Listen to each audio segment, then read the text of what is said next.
وہب بن منبح کے بھائی کہتے ہیں کہ میں نے حضرت ابو ہریرہ رضی اللہ تعالی عنہ کو کہتے ہوئے سنا کہ رسول اللہ صلی اللہ علیہ وسلم کے صحابہ میں عبداللہ بن عمر رضی اللہ عنہ کے علاوہ مجھ سے زیادہ کوئی حدیث بیان کرنے والا نہیں تھا، مگر وہ لکھ لیا کرتے تھے اور میں لکھتا نہیں تھا۔ صحیح بخاری حدیث نمبر 113۔ جب نبی اکرم صلی اللہ علیہ وسلم کے مرض میں شدت ہو گئی تو آپ صلی اللہ علیہ وسلم نے فرمایا کہ میرے پاس سامان کتابت لاؤ تاکہ تمہارے لیے ایک تحریر لکھ دوں تاکہ بعد میں تم گمراہ نہ ہو سکو۔ اس پر حضرت عمر رضی اللہ عنہ نے لوگوں سے کہا کہ اس وقت آپ صلی اللہ علیہ وسلم پر تکلیف کا غلبہ ہے اور ہمارے پاس اللہ کی کتاب قرآن موجود ہے جو ہمیں ہدایت کے لیے کافی ہے۔ اس پر لوگوں کی رائے مختلف ہو گئی اور شور و غل زیادہ ہونے لگا۔ آپ صلی اللہ علیہ وسلم نے فرمایا میرے پاس سے اٹھ کھڑے ہو، میرے پاس جھگڑنا ٹھیک نہیں۔ اس پر ابن عباس رضی اللہ عنہ یہ کہتے ہوئے نکل گئے کہ بے شک مصیبت بڑی سخت مصیبت ہے، وہ چیز جو ہمارے اور رسول کے اور آپ کی تحریر کے درمیان حائل ہو گئی۔ صحیح بخاری حدیث نمبر 114۔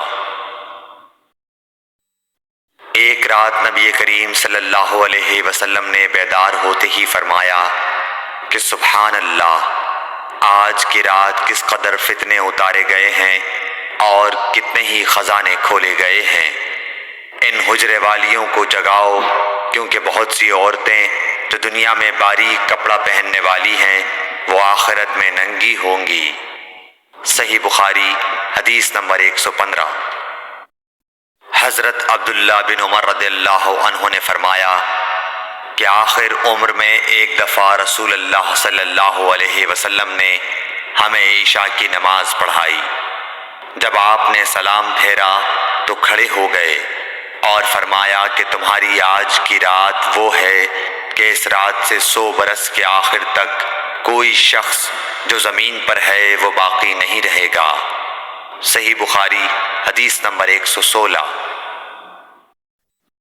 حضرت عبداللہ بن عباس رضی اللہ تعالی عنہ فرماتے ہیں کہ ایک رات میں اپنی خالہ میمونہ بنت حارث زوجہ نبی کریم صلی اللہ علیہ وسلم کے پاس گزاری اور نبی کریم صلی اللہ علیہ وسلم اس دن ان کی رات میں انہی کے گھر تھے۔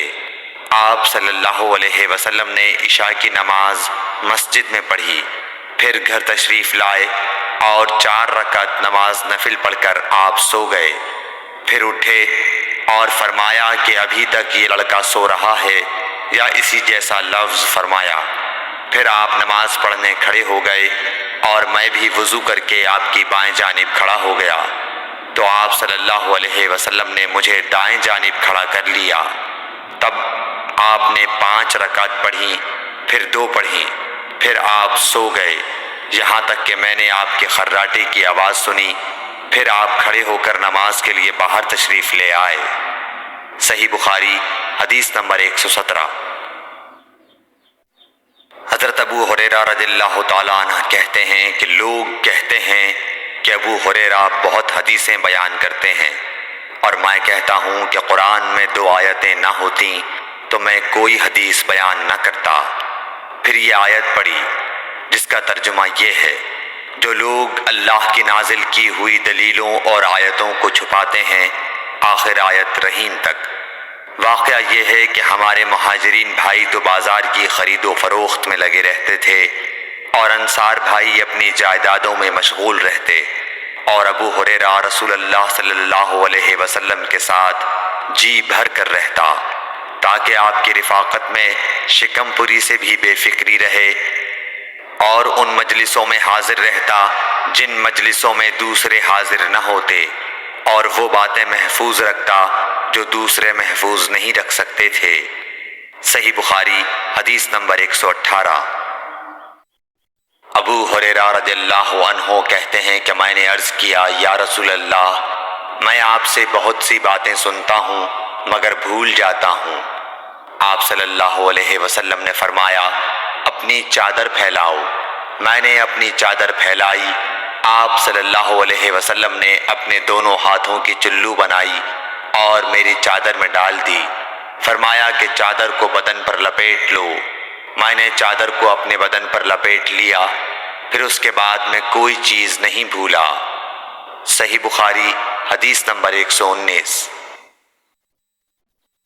حضرت ابو ہریرہ رضی اللہ عنہ فرماتے ہیں کہ میں نے رسول اللہ صلی اللہ علیہ وسلم سے علم کے 2 برتن یاد کر لیے ہیں، ایک کو میں نے پھیلا دیا ہے اور دوسرا برتن اگر میں پھیلاؤں تو میرا یہ نرخرا کاٹ دیا جائے۔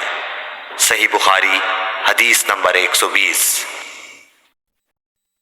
نبی اکرم صلی اللہ علیہ وسلم نے حجۃ الوداع میں فرمایا کہ لوگوں کو بالکل خاموش کر دو تاکہ وہ خوب سن لیں۔ پھر فرمایا لوگوں میرے بعد پھر کافر مت بن جانا کہ ایک دوسرے کی گردن مارنے لگو۔ صحیح بخاری حدیث نمبر 121۔ رسول اللہ صلی اللہ علیہ وسلم نے فرمایا کہ ایک روز موسیٰ علیہ السلام نے کھڑے ہو کر بنی اسرائیل میں خطبہ دیا تو آپ سے پوچھا گیا کہ لوگوں میں سب سے زیادہ صاحب علم کون ہے؟ انہوں نے فرمایا کہ میں ہوں۔ اس وجہ سے اللہ کا غصہ ان پر ہوا کہ انہوں نے علم کو خدا کے حوالے کیوں نہ کر دیا۔ تب اللہ نے ان کی طرف وحی بھیجی کہ میرے بندوں میں سے ایک بندہ دریاؤں کے سنگم پر ہے جہاں فارس اور روم کے سمندر ملتے ہیں، وہ تجھ سے زیادہ عالم ہے۔ موسیٰ علیہ السلام نے کہا کہ اے پروردگار، میری ان سے ملاقات کیسے ہو؟ حکم ہوا کہ ایک مچھلی زنبیل میں رکھ لو، پھر جہاں تم اس مچھلی کو گم کر دو گے تو وہ بندہ تمہیں وہیں ملے گا۔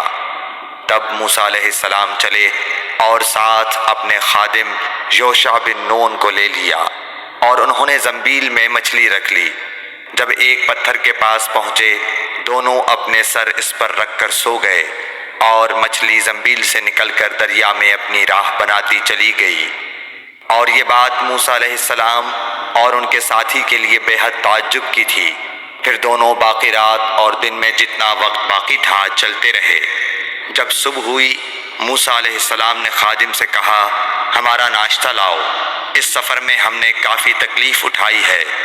اور موسیٰ علیہ السلام بالکل نہیں تھکے تھے، مگر جب اس جگہ سے آگے نکل گئے جہاں تک انہیں جانے کا حکم ملا تھا، تب ان کے خادم نے کہا کہ کیا آپ نے دیکھا تھا کہ جب ہم صخرہ کے پاس ٹھہرے تھے تو میں مچھلی کا ذکر بھول گیا؟ بقول بعض صخرہ کے نیچے آب حیات تھا، وہ اس مچھلی پر پڑا اور وہ زندہ ہو کر بقدرت الہی دریا میں چل دی۔ یہ سن کر موسیٰ علیہ السلام بولے کہ یہی وہ جگہ ہے جس کی ہمیں تلاش تھی، تو وہ پچھلے پاؤں واپس ہو گئے۔ جب پتھر تک پہنچے تو دیکھا کہ ایک شخص کپڑا اوڑھے ہوئے موجود ہے۔ موسیٰ علیہ السلام نے انہیں سلام کیا۔ خضر نے کہا کہ تمہاری سرزمین میں سلام کہاں؟ پھر موسیٰ علیہ السلام نے کہا کہ میں موسیٰ ہوں۔ خضر بولے کہ بنی اسرائیل کے موسیٰ؟ انہوں نے جواب دیا ہاں۔ پھر کہا کہ کیا میں آپ کے ساتھ چل سکتا ہوں تاکہ آپ مجھے ہدایت کی وہ باتیں بتلاؤ جو اللہ نے خاص آپ ہی کو سکھلائی ہیں؟ خضر بولے کہ تم میرے ساتھ صبر نہیں کر سکو گے۔ اے موسیٰ، مجھے اللہ نے ایسا علم دیا ہے جسے تم نہیں جانتے، اور تم کو جو علم دیا ہے اسے میں نہیں جانتا۔